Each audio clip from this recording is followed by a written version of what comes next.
G'day, it's your old mate Matthew here from the Yarnsman. Welcome to the Yarnsman podcast. Today we have a really interesting yarn. We've got Mark Talanoa on. We discuss a few things from his junior league environment, culture of taking drugs and whatever else, and really how that impacted on him and ended up in prison, being suicidal and being one of the first 501 deportees. As one of the first 501 deportees, he didn't have much support here, although he did have the love of a good woman, and that really set him off on a crusade to support guys and girls on their road to redemption and really reintegrate back into the community. A big trigger warning with when we talk about drugs, prison life, and suicide, but hope you enjoy the yarn. Hello and welcome to the Yarnsman podcast. Today we have Mark Talanoa. Mark is a father, husband, and founder of the Road to Redemption Trust.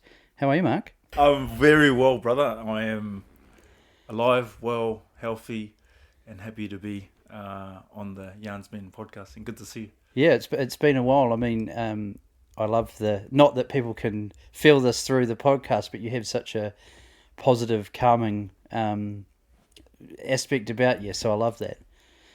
Yeah, I try to live my life through optimistic eyes. My wife hates it. She's like, why do you always see the positive and everything? Yeah, I just believe, why not? Why would you want to waste energy on seeing the negative? But well, we could all live by that. Well, we'll start off with the first question, mate. What have you struggled with in last week? One thing that comes to mind is my intimacy with my wife, just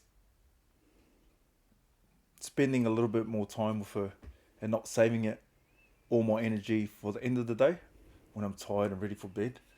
So that's one thing I'm going to work on, just giving her more love, time and affection. I think that's something that I've always struggled with because I'm always just so busy. But then I always save the worst of me right at the end of the day. So I think I need to work on that. That's one thing I have struggled with. I feel like as all busy people, we struggle with that. I heard, we had a previous guest, speaker, talked about planning and scheduling intimacy. What do you think of that?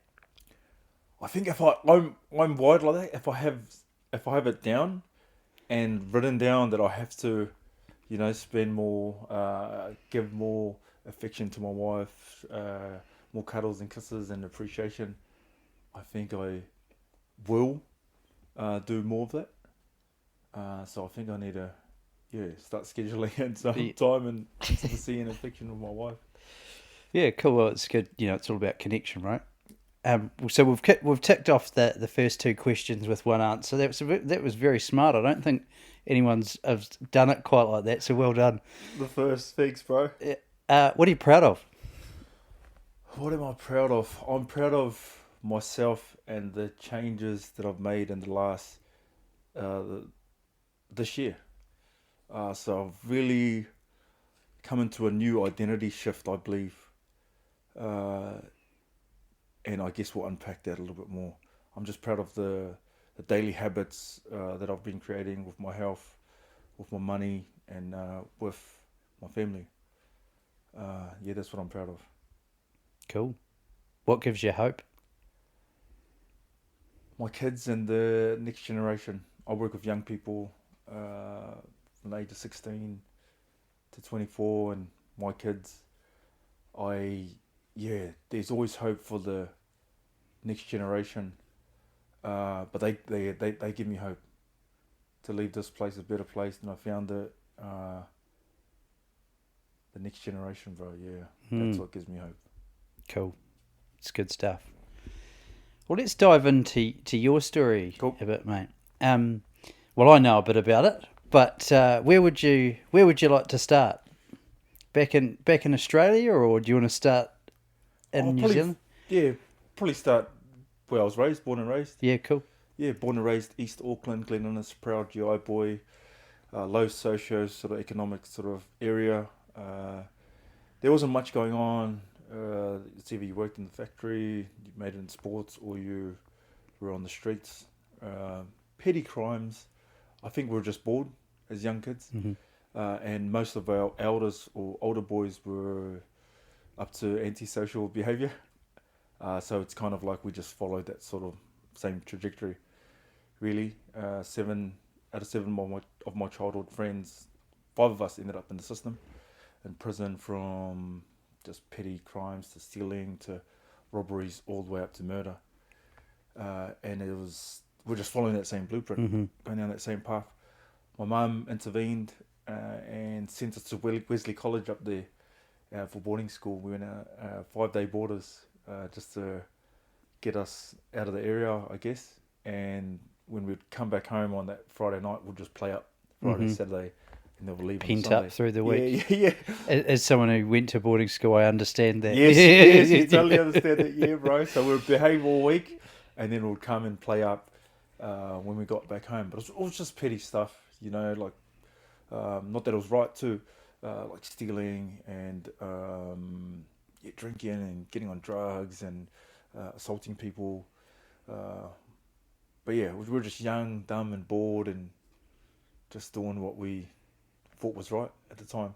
But I am grateful for my upbringing as well. My mum and dad migrated from Tonga to give us better opportunity, and yeah, I wouldn't change my upbringing. I'm very, very grateful. We didn't have much. Very humble upbringing because there's 8 of us. 4 boys, 4 girls. I'm right in the middle. So I had to fight for everything. Yeah, I bet. And yeah, I was so grateful for just food and shelter and clothes. Just yeah, very grateful to have that upbringing. Yeah. And sort of moving from there, well, when did you start getting into league? Yeah, so I was a talented footy player growing up. I played for Auckland, so this was before we went over to Australia. I was playing for Auckland Roller Mills. I came up for the junior grades, under 14s. So I had always had the talent. And then we started playing league when Mum put us on a one-way ticket to Australia to live with my auntie over there. And it's the first time we've ever been on a plane. I was 14 years old. I had hair. I had hair back then, bro. Yeah, I also understand that. Yeah. I know. You can relate. I had blonde hair down to my shoulders. And yeah, we got to Australia. First time being out of little GI. So it just kind of opened up our eyes. We're like, holy crap. Like, And this was you and your brother, yeah? me and my brother, Yeah. Fatuli. He's a couple of years older than me. And then we get into touchdown in Bondi, and it's like sand, and waves, and girls, topless ladies. We're like, bro, this is me. I was like, damn, this is like huge, compared to little Auckland. And then I went in through the Junior Roosters system because we stayed in Bronte, right next to Bondi. And my brother went off to play league for our rivalries, the South Sydney Rabbitohs. And because our friends that we went to school with, they were all either with the Roosters, and his friends in his age group were with South Sydney Rabbitohs. So that's why we went through different league systems. Right. Yeah. I don't know why I'm picturing this, but I'm sort of picturing like some, English, English football fans, hooligans. Was there any sort of rivalry between brothers and mates? I think it's funny you say that because I used to captain the Sydney Roosters junior teams from 15 to about 18, and I used to always support the South Sydney Rabbitohs. Yeah. So all my friends, all my teammates would say, "Why are you supporting the Bunnies?" But it's because my brother made first grade, Right. and I was just being so proud from where we came from. Yeah, I've always supported the Bunnies now, but yeah, I played for the Roosters. How do you explain that one? Yeah, they'd be checking your alliances. Oh, 100%, yeah. How was the environment in terms of connection and things like that? In the league, Well, and both within the team, the club environment, but also in your social life. so if we're talking about in Australia, it was, yeah, the environment was pretty crazy. It was pretty crazy. It was fueled with a lot of drugs and ego. but you don't know when you go into that footy culture because it's normalized. You know, people are on every every drug under the sun, Mm-hmm. but then you get introduced to the weed first, and then the pills, and then the MDMA, and then you get into the coke.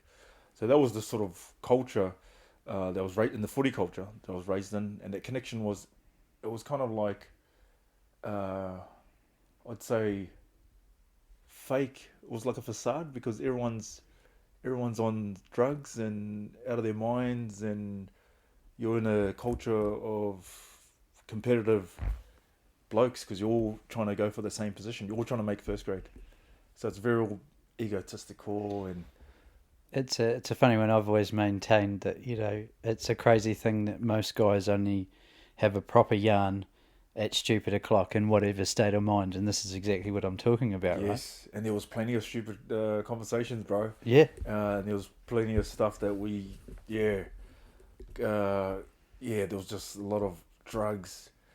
It was fun at the time though, because I was so young and naive, and I was in the big smoke, and I had the Mm. talent, uh, and yeah, but it was just now that I step back and look at it, it was pretty, and still some of the boys that are still going for the system now, it's not much has changed, fella. Mm. Not much has changed, but it's always swept under the rug. They don't really talk about the drug culture. Uh, but yeah, that was the sort of connection that I was in that environment when I was playing footy. Yeah. Mm. So what happened? I had too much drugs. I I went down this sort of my core belief. I always take it back down to the core beliefs.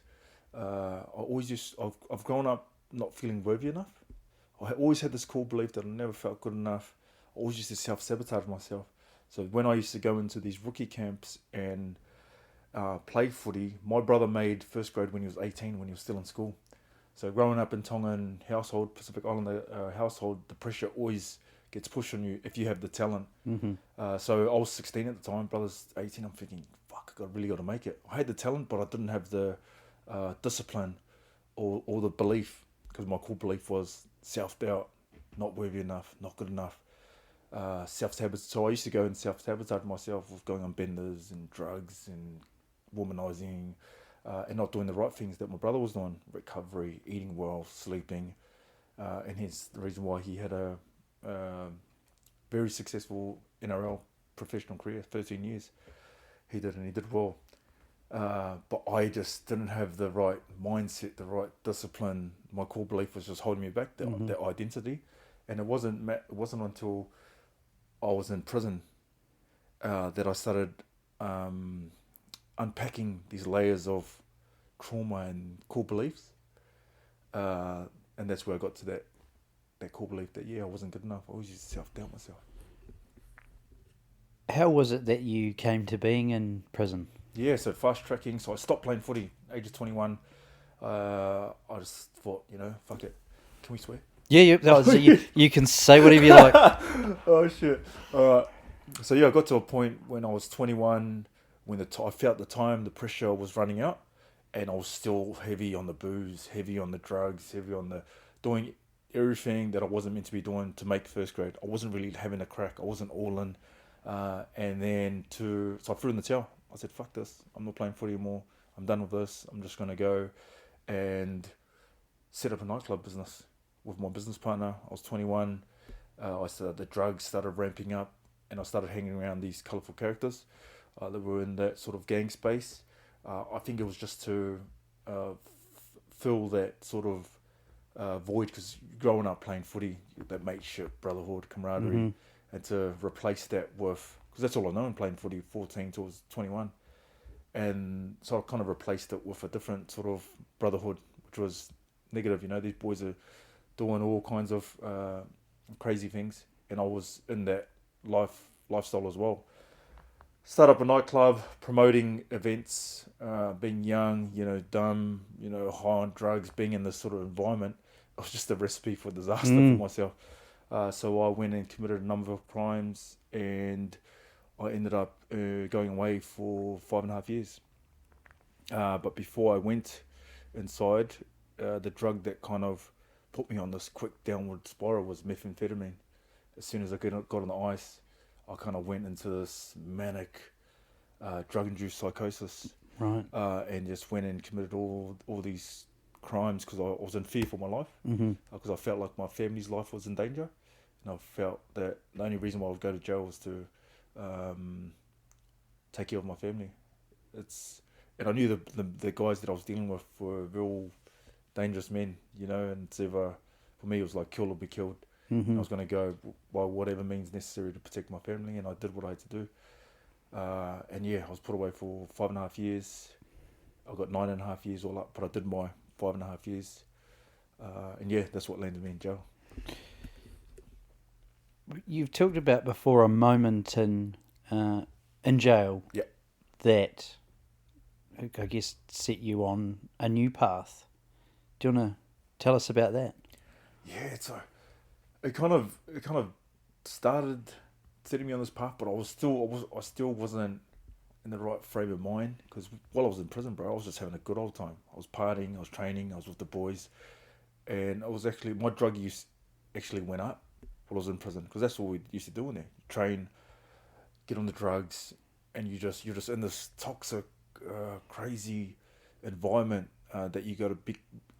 The word that I use to describe it, or the phrases, you got to become insane to maintain your insanity, because there's so many men in there that are just violent, drug fueled, traumatized, that I had to become someone that I wasn't, and I witnessed a lot of violent stuff in there, but I kept going into these drug-induced psychosis, in and out, because of my drug use. And it wasn't until I went onto the CBT program, the Cognitive Behavioural Therapy program, at Parklea, one of the prisons over there in Sydney, New South Wales, that I started unpacking those layers and getting down to my core belief. And I always used to talk to my facilitator, like, I used to get so frustrated, bro, because they used to just like peel the layers back, layers and layers and layers until they got to the core belief, and I used to get up and storm out of the classes saying, "F this is all bullshit," but it was like hitting me. It was really triggering me, and that's when I kind of started the journey of, I wouldn't say healing, because it was just, my healing journey has only begun since I've come out of prison nearly 8 years ago. 8 years ago next month. It's just, I'm like taken back because I haven't heard the story in a while.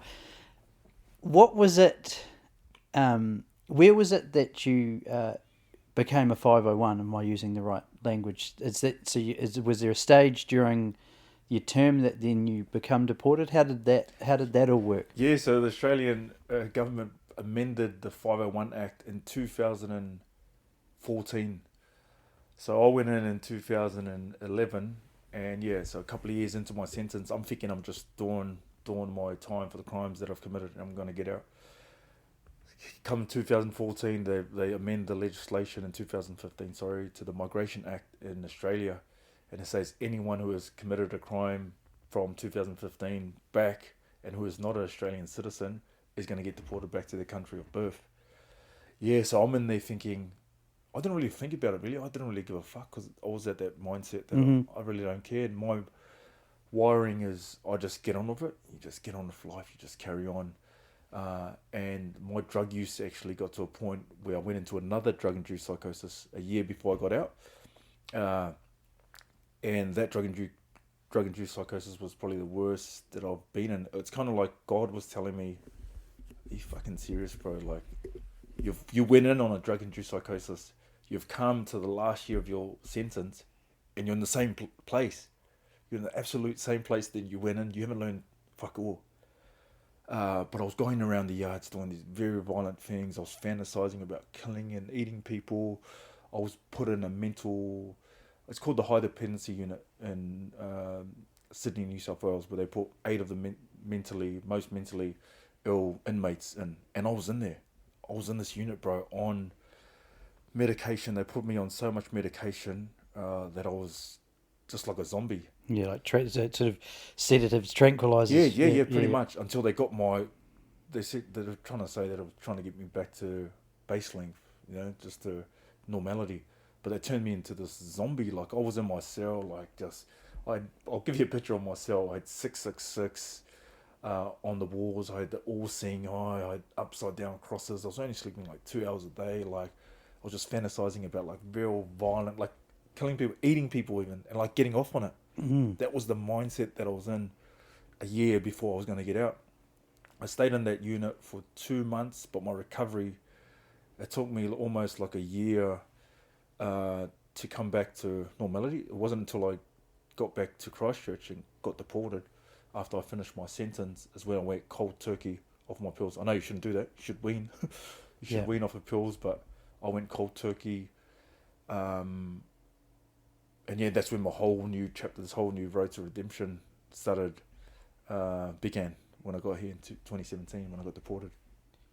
Well, talk us through that. So you get off the plane. How many 501s were on the plane? Was it? Just yourself. Just you, yeah.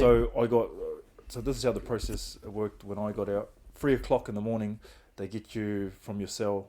Serco take you in their truck and they take you straight to the airport. While you're at the airport, you get McDonald's. So I was glad. Yeah, I've got a big first in a few years. It's looking good. 2 McMuffins, a big large Coke. I smashed it, and then it wasn't until you finish all that, then you wait for your flight. Then they put handcuffs over you, put you on handcuffs, put a shirt over your hands, and they walk you through, the main airport. People looking at you, at that time, I didn't think of the embarrassment, the magnitude of what I was going through.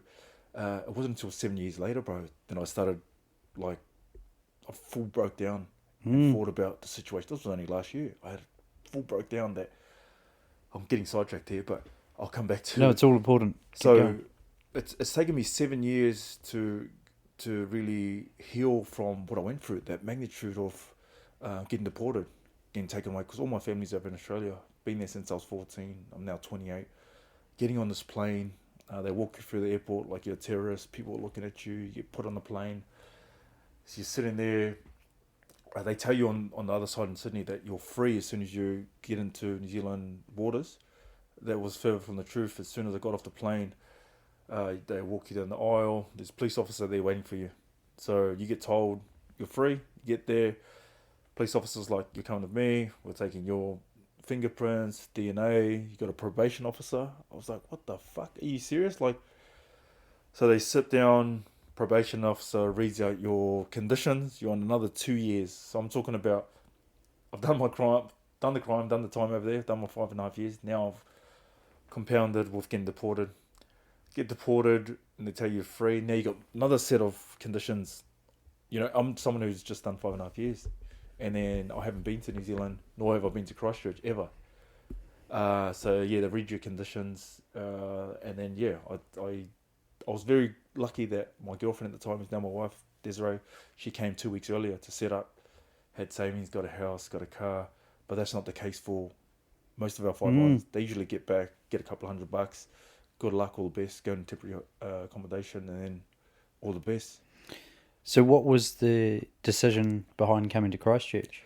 I actually told her to send me a map of New Zealand, and because I'm from Auckland, and I knew what's up there for me, what's waiting for me if I get out with the same mindset that I had, I'm going back inside prison.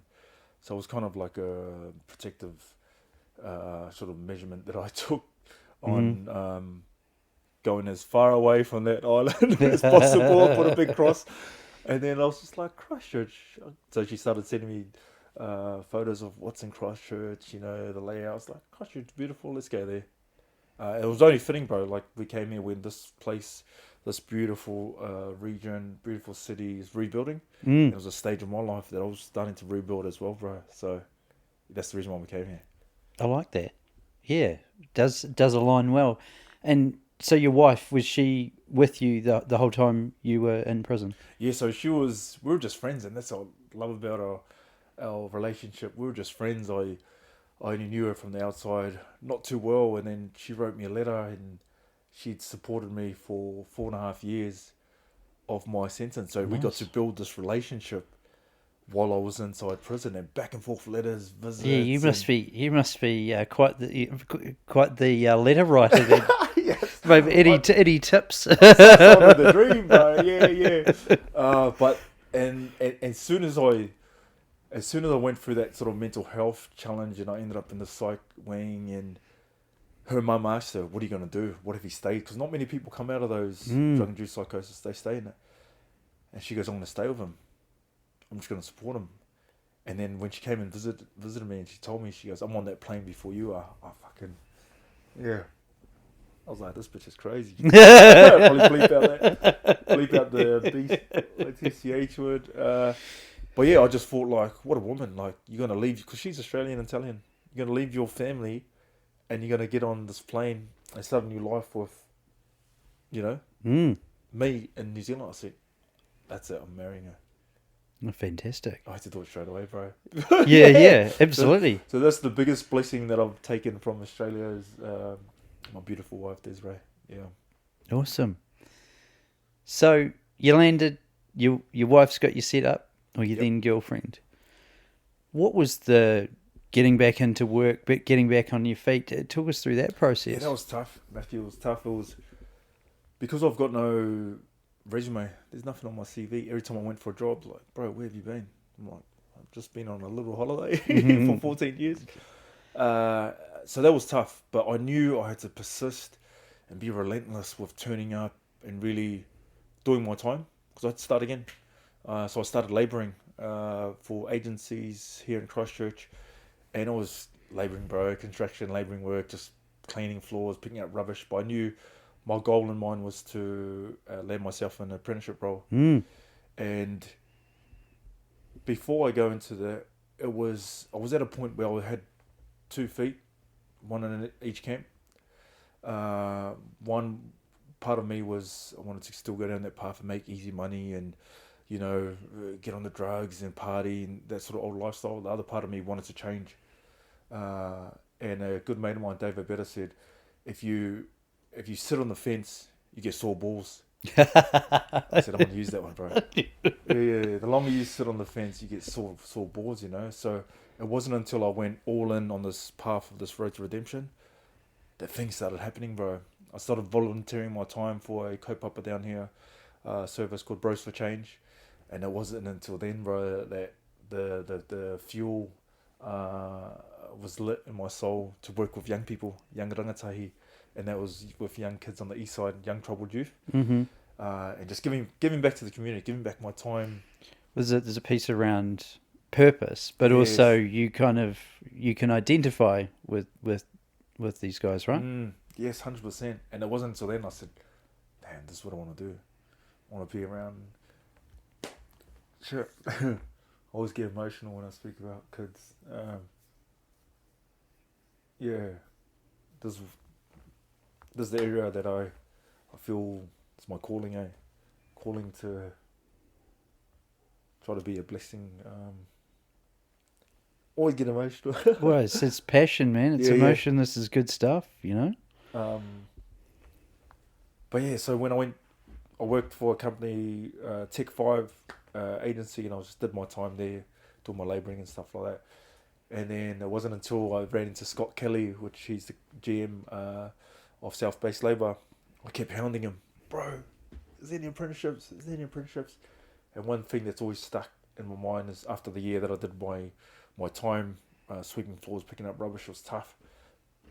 He said, "I know you got to pass as long as you don't make the same mistake twice." And I promised him, "Scotty, I promise you that. Give me a chance, brother, and I'll make you proud and make myself proud." And yeah, I did my time with South Base Labour. I got the contract. First time, bro, full-time contract. First time I've ever had a full-time job, and did my 4 years with South Base Labour, South Base Construction. They were the pivotal in sort of my the shifts that I made working towards building my Road to Redemption Trust. They actually gave me the resources to set up the trust. Because it's, as you know, it's it's very, a lot of admin, and yes. Was one of them on your board as well in the start? No, I don't have anyone on my board from South Base, but they do always support. Yeah, I The remember work our that I do. conversations from Yes. many years ago that they were really supportive of that. Yeah, I'm so grateful for that company. Always hold a special place in my heart, and yeah, just the love that they've shown me since I've been here in Christchurch. Yeah. Well, it's that taking the chance. It's such a fantastic success story. Let's get into Road to Redemption. Mm. Tell us about it. Yeah. So Road to Redemption. The purpose of our trust is to help predominantly 501s reintegrate back into society, live a positive, healthy life, but also help men and women who are coming out of the system, custodial sentence or juvenile, help them sort of navigate and guide and support them onto this road to redemption. And it started from me just, I was in the back of my van at the time on my smokos, and I used to just get out my phone, put it on selfie, and start talking about what I've been going through, mental health, sort of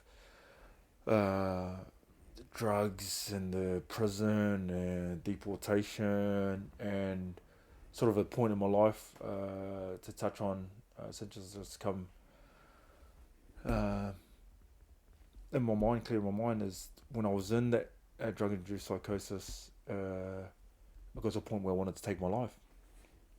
Got to a point where I wanted to take my life. I sat there at the edge of my bed.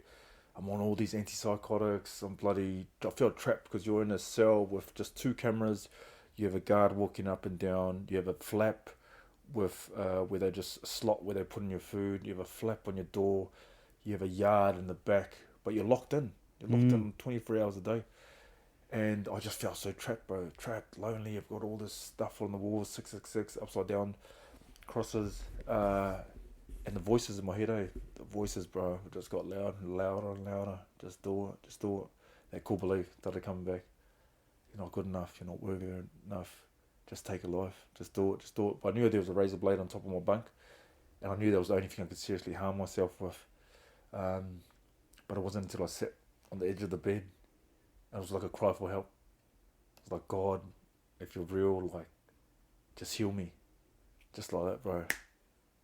Voices just, that moment, bro, I just sat down, I broke down and cried, But it wasn't until that moment that I knew, fuck, I'm gonna be sweet. I'm gonna be sweet. But yeah, Road to Redemption. At the moment we're just putting on events, and for our 501 deportees, our last year's conference. It's crazy because, yeah, my journey has been pretty crazy, and the 2023 conference, national conference that we put on, I just sat there and broke down and cried, bro. Like, Fair enough. Yeah. I was just like, we're actually like putting on this conference for our men and women and whānau, and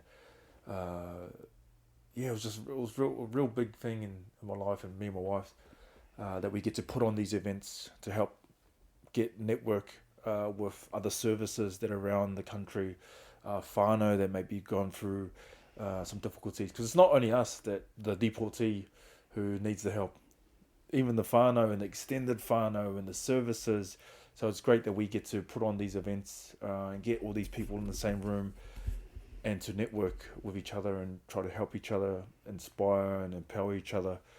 But this year we're peeling back the layers, and we're going back to the more foundational stuff. How can we help out in a day-to-day, in a month-to-month, that sort of wraparound support?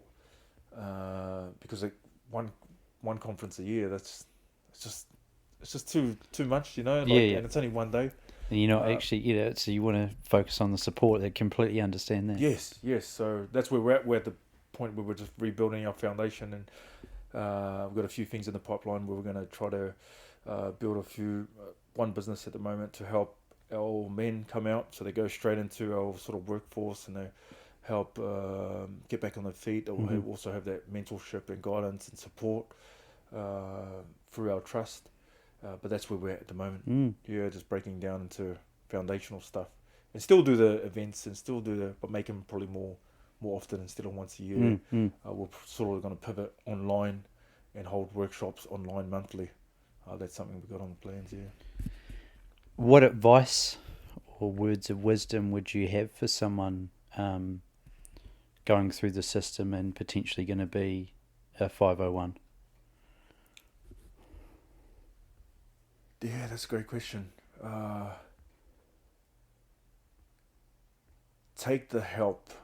Yeah, take the help that is out there, because there is plenty out there. And I was like a guinea pig because I was right. I was 2017 getting deported.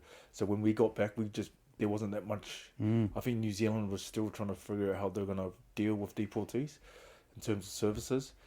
But there is a lot more help out there now that you can start planning and mapping out what you want to do before you get to New Zealand. Right. But also staying connected with deportees who have made that transition. Because there's a lot of us. There's a lot of us out there. Dave Obeta, Lee Tapuia, Nova, Freedom Fit. There's a lot of people all around New Zealand, deportees who have come back, but who have turned their lives around Mm. for positive. Because the stigma out there for 501s is the labels, eh? Mm. They're all bad, they're doing this, they're all criminals, they're violent. But that's only the minority. That's what the media kind of portray, stigma around 501s. But there are a lot of us out there who are doing good, who have turned their lives around, who are examples that you could learn off. But yeah, just stay connected with, or get in touch with 501s out there who have made that sort of transition. If you were to have some words to perhaps the judiciary system and police and things in the New Zealand community and the views of how to support or handle 501s, what would you say? There needs to be. It's a beast, eh? It's a beast of work. There needs to be more services out there to support our men when they do come back. Because there's only a handful of services out there that do support us when we do come back. But accommodation is the biggest thing. There needs to be more temporary accommodation because a lot of our men and women, the last thing they're thinking about is the first thing they're thinking about is where am I going to stay?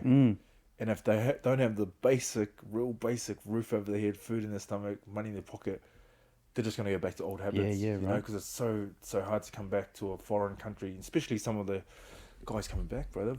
The Aussies, they've been there since they were 6 months old, and coming to a foreign country like New Zealand. That's what I'd say. More funding towards temporary accommodation for our men and women, so when they do come back, they have somewhere to go. Is that something that if someone was to get in touch with you, you could point them in the direction of getting that temporary accommodation? Yes, no, definitely.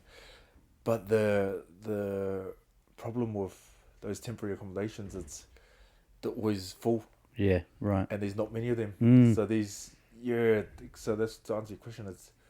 We need more of these services popping up and more government funding going towards temporary accommodation.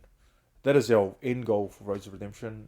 We're a long way off that, but we want to build redemption houses where you could come into our one of our houses, get the guidance, get the support, get you on your feet, and then release you, get your tickets, get your skills, get your trade, or whatever it is that you want to do. That is our long-term vision, to provide these redemption houses. You got to have a long-term vision, and mate, this has just been a fantastic yarn. I'm wow, right? And it's awesome to see the redemption journey and where you're heading, and I hope that we can support the work and continue the good yarns, mate. Thank you so much. No, thank you, bro. It's been a pleasure to be on the podcast, and great to see you again. Great to connect. Grateful for you and the Yarnsmen podcast for helping our men work through mental health. Because it's huge and it's a beast, and yeah, I appreciate you guys with this podcast. Yeah, Good man. Amen.